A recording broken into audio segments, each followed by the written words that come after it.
amigos queridos,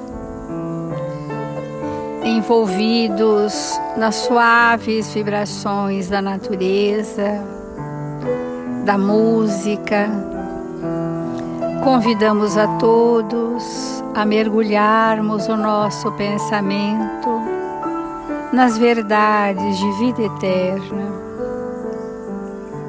para que possamos clarear os nossos pensamentos sob a luz da verdade e embalar os nossos sentimentos nas doces vibrações do amor, da paz e da concórdia.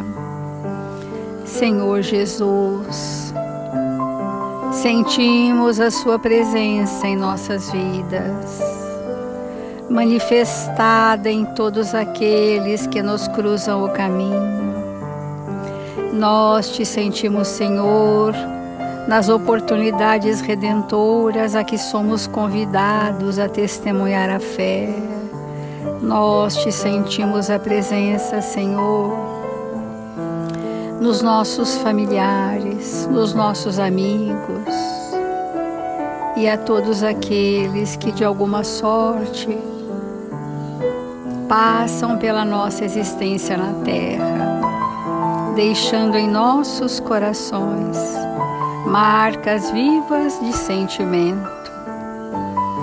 E assim, envolvidos por essa atmosfera de luz, sentindo a presença dos Espíritos amigos, responsáveis por este Evangelho, em Seu nome, Senhor, te suplicamos que nos faça instrumentos do bem e da verdade, que nos faça instrumentos dignos e úteis para aprendermos a servir em Seu nome, onde quer que estejamos, hoje e sempre, e que assim seja, Senhor.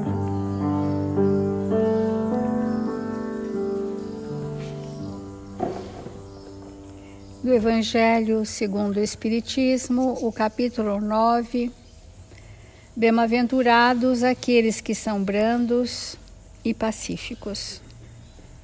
E nós estamos no item da instrução dos Espíritos, a obediência e resignação. A doutrina de Jesus ensina em toda parte a obediência e a resignação, duas virtudes companheiras da doçura, muito ativas, embora os homens as confundam erradamente com a negação do sentimento e da vontade.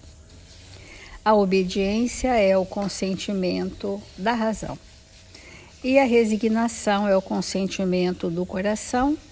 Ambas são forças ativas porque carregam o fardo das provas que a revolta insensata deixa cair. É muito interessante nós compreendermos que nós estamos sendo convidados a obedecer de forma lúcida, ou seja, pelo filtro da lucidez da razão. E nós estamos sendo convidados a entender que a obediência é uma força ativa. Então, são virtudes muito ativas. Qual a principal atividade da obediência? Aplicar em si as leis de Deus. Essa é a principal atividade. Obedecer aos ditames da nossa consciência, onde em nós dormem as leis de Deus. Para que elas sejam despertadas, é preciso que eu possa cumprir valores morais. Obedecer significa cumprir valores. Quais são os valores morais que eu devo cumprir para obedecer ao plano que foi traçado de iluminação dos nossos espíritos? Qual é esse plano? O plano é que eu venha resolver questões que há séculos arrasto. E para isso eu preciso cumprir e obedecer deveres morais. Ora, qual é o dever moral, por exemplo, de um espírito que veio com a característica da rebeldia, da contrariedade, que desde a primeira infância a criança apresenta uma contradição a tudo que lhe é sugerido, né? O que devemos obedecer? Então, aqueles princípios mais básicos de o que é o bem, o que não é o bem na minha vida, não está estabelecido nesse espírito. O que está estabelecido? Ele veio de muitos séculos de subjugação da sua consciência, passou por escravidões e agora transita na polaridade oposta, que é: eu me revolto contra tudo, eu sei o que é melhor para mim, eu faço o que quero como quero. Isso é o rebelde. Agora, por que ele está assim? Ele está assim porque ainda a sua razão não foi iluminada pela verdade e o discernimento ainda não compõe aquele espírito no que se refere ao que é mesmo o melhor para a minha evolução. Então, a obediência, ela é uma docilidade do espírito que compreendeu e, portanto, aceitou. Sem nós aceitarmos, sem o consentimento, sem a anuência nossa, tudo o que fizermos será um arrastamento, mas não uma obediência. Nós podemos cumprir coisas, mas não porque estamos aceitando, porque alguém nos impôs, ou porque nós não temos saída. Mas este é o momento, é chegada a hora para nós de que tudo que as leis divinas explicitadas no Evangelho de Jesus nos dizem, este é o caminho que eu preciso me conduzir. Mas se eu não compreender, eu não vou aceitar. E se eu não aceitar, não será obediência. Não será obediência, será obrigações por arrastamento. Olha que interessante. Muitas pessoas cumprem externamente o que o Evangelho diz, comportamentalmente o que o Evangelho diz, mas o sentimento não acompanha. Então não é ainda obediência. É ainda uma obrigação arrastada, porque eu posso ter medo e por isso compro. Eu posso te agradar, por isso compro. Eu posso cumprir porque é o que todos fazem, eu faço também por hábito, mas ainda não é obediência. A obediência é o consentimento da lucidez do espírito filtrado pela razão. Então, nós temos falado isso todos esses dias, né? E nós vamos trazer uma página aqui de Emmanuel, no livro Fonte Viva, que vai falar das nossas questões de aprendermos a servir obedecendo, a servir nos resignando, a servir das várias formas. Então diz assim: obreiros atentos. Faz referência a todos nós, obreiros atentos, chamando a atenção nossa. E diz uma passagem de Jesus segundo Tiago 1:25, que diz assim: aquele, porém, que atenta bem para a lei perfeita da liberdade, aquele que observa bem a lei da liberdade e nisso persevera, não sendo ouvinte esquecido, mas fazedor de obra, quer dizer, não basta ouvidos moucos ouvir, mas aquele que constrói obras, esse sim, será bem-aventurado em seus feitos. Então é bem interessante a gente analisar que a lei de liberdade não exclui a obediência. O espírito tanto mais livre é, quanto mais responsável for. Quanto mais obedecer às leis, maior o livre-arbítrio. Então, o espírito que quer ser verdadeiramente livre, ele precisa ser dócil para cumprir e obedecer os ditames que o conduzem à perfeição, que nada mais é do que o planejamento reencarnatório. Olha que interessante. Eu quero ser livre? Eu preciso me libertar do quê? Da pesada fortaleza das minhas iniquidades. É isso que é ser livre, tirar o peso.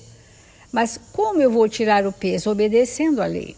Para isso, a responsabilidade adquirida sobre o conhecimento me faculta uma experiência mais livre. Então, vamos ver aqui o que Emmanuel diz. O discípulo da Boa Nova, que realmente comunga com o Mestre, quer dizer, que tem aquela identificação profunda com Jesus, antes de tudo, compreende as obrigações que lhe são afetas. Ele precisa primeiro ter o dever, a obrigação, o dever, ele entende, aceita e rende sincero culto à lei de liberdade. Olha só, compreender as obrigações, cumprir seus deveres morais é ser livre. Contrário do que nós pensamos, que obedecer é uma tirania, que obedecer é uma escravidão. Mas a quem eu obedeço? A Deus ou a Mamon? Se eu obedeço a Deus, eu estou na ascensão da liberdade. Se eu obedeço a Mamon, eu estou privilegiando as minhas tendências. Então, compreende as obrigações que lhe são afetas e rende sincero culto à lei de liberdade, ciente de que ele mesmo recolherá nas leiras do mundo que houver semeado. Esse entendimento, nos tira absolutamente da vitimização, é compreender que eu vivo aquilo que eu criei para mim. Ponto. E se eu quiser ser livre disso, eu preciso aceitar os ditames da lei para ser um espírito liberto da pesada fortaleza das minhas iniquidades. Então,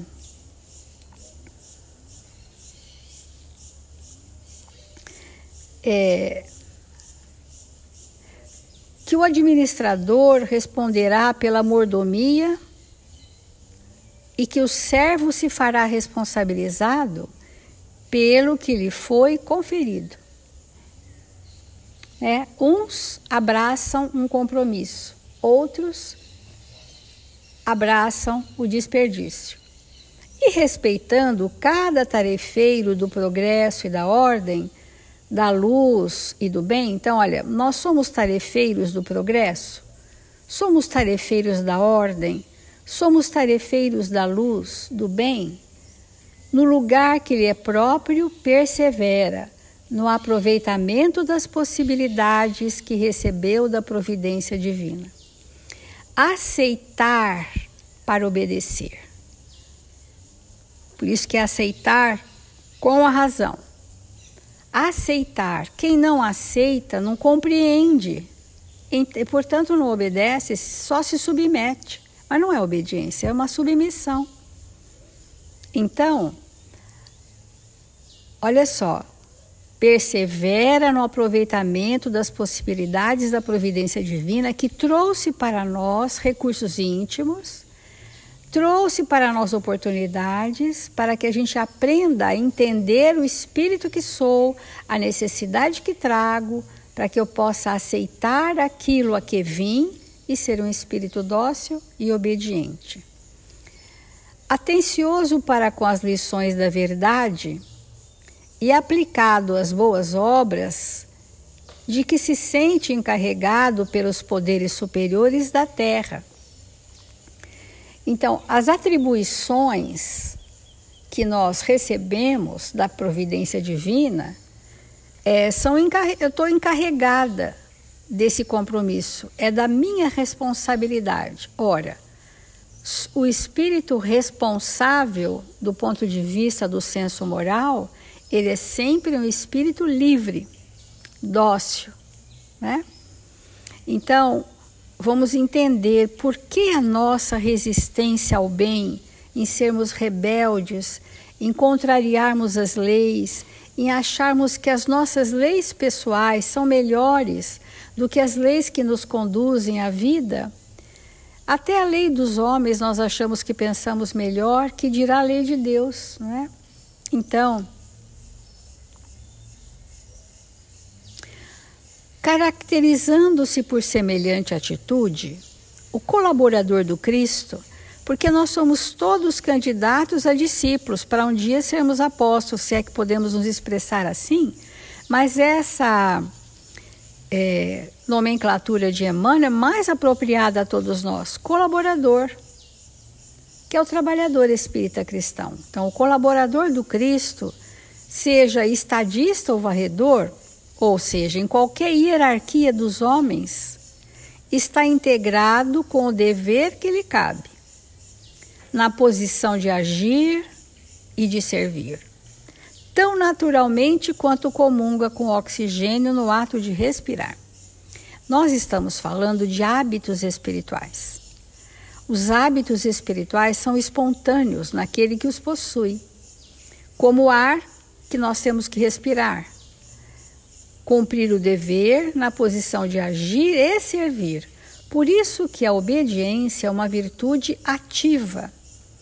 Porque qual a atividade maior da obediência? Aceitar a vontade de Deus em nossas vidas, com entendimento para cumpri-la. Então,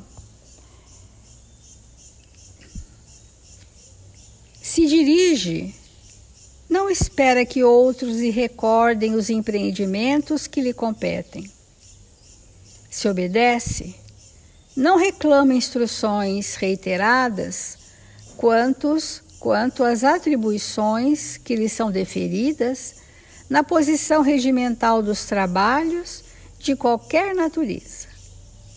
Então o espírito, mesmo que ele sinta que aquilo que lhe cabe é difícil, é sofrido, mas se ele sentir e aceitar que aquele sacrifício vai reverter numa construção de liberdade de consciência, é extraordinário.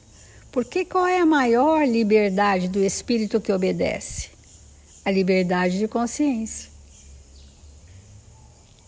A liberdade que a responsabilidade ao longo dos milênios conferiu a cada um de nós. Então, quanto mais experiente o espírito, mais responsável. E quanto mais responsável, mais livre, porque o livre-arbítrio tem como leme o discernimento. E isso é um atributo da razão. É uma faculdade da razão, aliás. A razão tem a atribuição do discernimento, do bom senso, da lógica, de um pensamento inteligente, de um conhecimento da verdade. Isso tudo é razão. Olha que espetáculo de progressividade e de esperança nós entramos nesse momento. De que aquele embate, aquela recusa do bem, e nós temos um tratado sobre sofrimento na doutrina espírita, e qualquer desses autores, seja Kardec, seja Emmanuel, André Luiz e outros, eles mostram para nós que o sofrimento é fruto da rebeldia, é fruto da ignorância, é fruto da desobediência, vamos dizer assim. É fruto de opiniões tão arraigadas, que são os nossos pontos de vista, que me enceguece.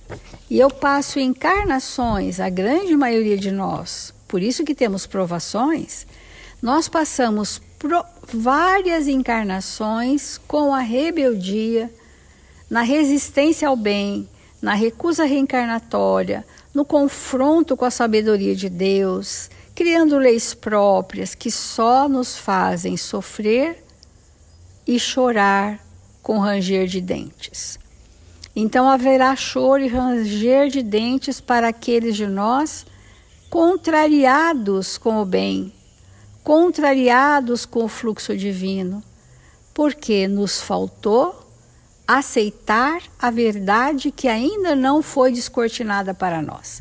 Olha o compromisso da doutrina espírita em descortinar para a humanidade da Terra a verdade, Porque se o nosso pensamento não for alimentado pela verdade universal, pelas leis, como aceitar aquilo que eu desconheço? Como cumprir aquilo que eu ignoro? Como obedecer aquilo que me recuso? Então o espírito entra no embate. E se nós fôssemos avaliar fundo cada pessoa que assistimos numa assistência fraterna ao longo de muitos anos, nós vamos ver que o cerne daquele espírito está na rebeldia de aceitar o melhor para si. Mas o que é o melhor para mim? É cumprir a vontade de Deus. Qual a vontade de Deus em minha vida? Que eu caminhe para a perfeição, por etapas, chamado planejamento reencarnatório. Então, quando o espírito está na experiência de realmente transformar-se internamente, ele está se libertando, né? Ele está se ampliando a visão.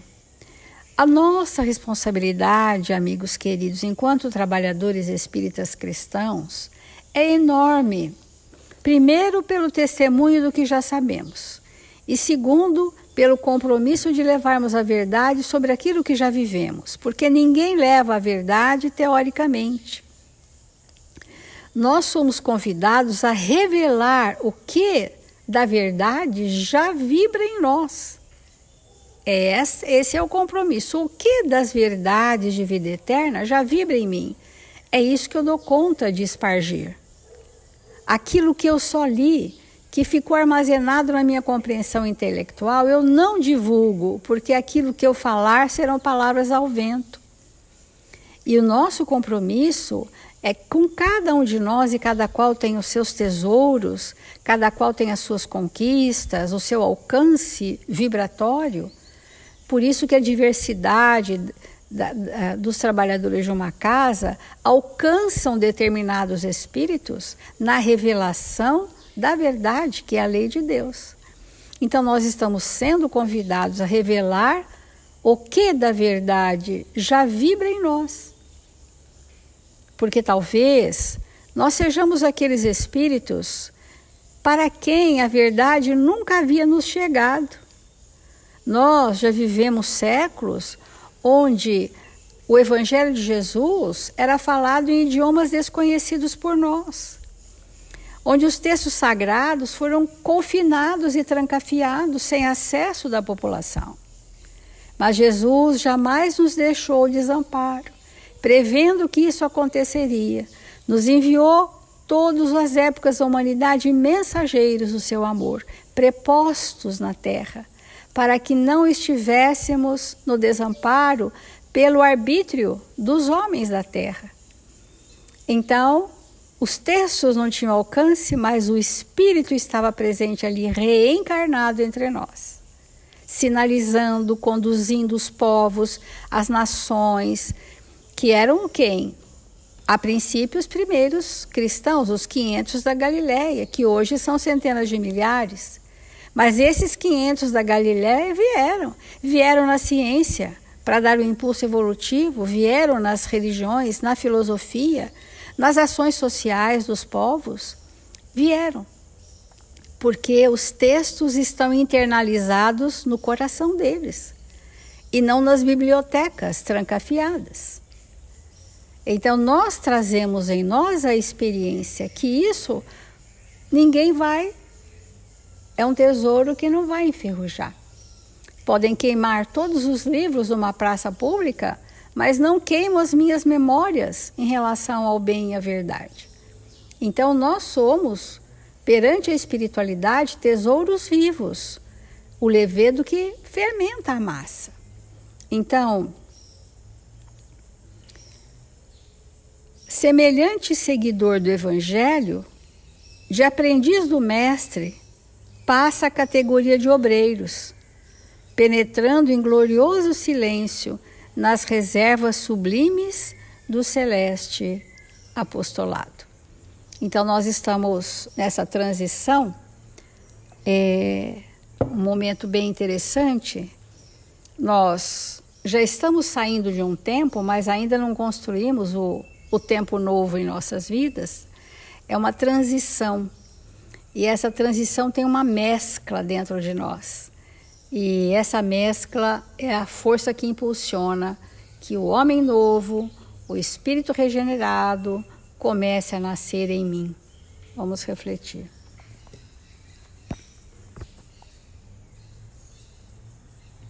Nós, como a Célia tem comentado conosco, nós sempre estamos obedecendo alguém. Sempre somos obedientes àquele ou àqueles que seguimos. Então, um espírito rebelde, ele segue a si mesmo, envolto por mentes com as mesmas dificuldades que ele. E muitas vezes ele expressa que tem o desejo de liberdade para se expressar. Mas a verdadeira liberdade, como a Célia colocou para nós, é a liberdade de nos libertarmos das nossas mazelas. É livre o espírito que se libertou de si mesmo, das suas ilusões, e passa a seguir as leis divinas e, portanto, a compreender o que seja de verdade a obediência. Porque o espírito obediente, como fala o Evangelho, ele tem uma característica muito diferenciada. O espírito que é obediente às leis divinas, ele é doce, doçura. Olha a importância dessa palavra no Evangelho. Quando os espíritos nos esclarecem que a obediência e a resignação, duas virtudes companheiras da doçura. Então, quando nós somos espíritos contundentes, contumazes, quando nós somos espíritos impositivos, quando queremos as coisas do nosso jeito, é porque não estamos nesse processo de obediência às leis de Deus, nosso Pai. Então, uma outra característica do espírito que é obediente às leis divinas é a sua construção. Todo o tempo todo, como mostrou esse versículo de Tiago, o espírito obediente, ele está em franca construção de si mesmo. Porque é impossível nós nos construirmos aquela construção que a gente não tem que refazer. É impossível nós nos construirmos se não estivermos num estado de obediência às leis divinas, num estado permanente e absoluto de vigilância sobre o que estamos pensando, sobre o que estamos fazendo, sobre o que estamos sentindo. Então, que maravilha é quando o espírito chega nesse ponto de dizer para si mesmo: eu sigo a Deus.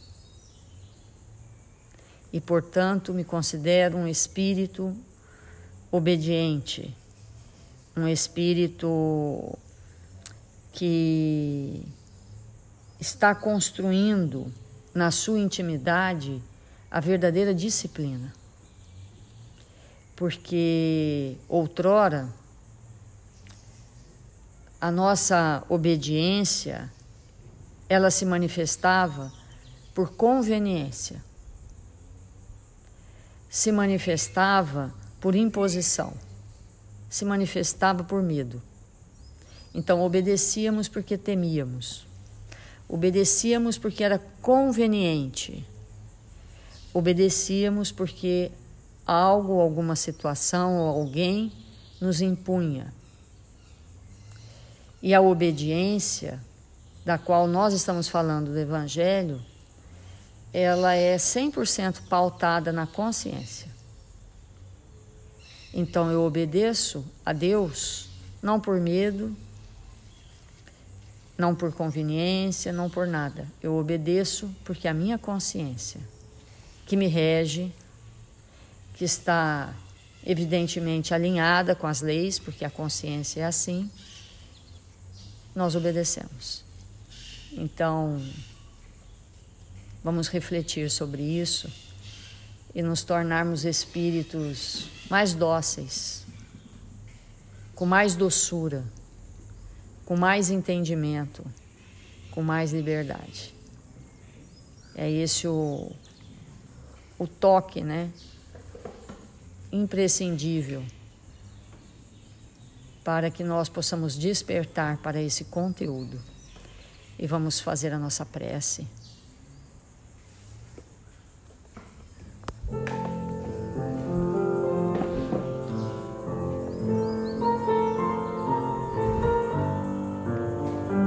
Deus, nosso Pai,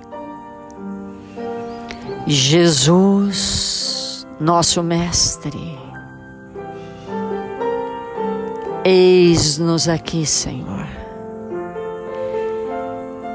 te buscando a presença uma vez mais, para que possamos sanear em nós tudo aquilo que o Pai não plantou no campo da nossa alma.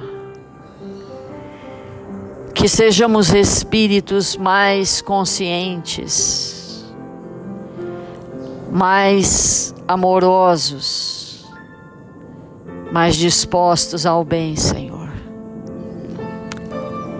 para nos erguermos das imensas dificuldades que trazemos e nos tornarmos espíritos livres, livres no amor, Senhor.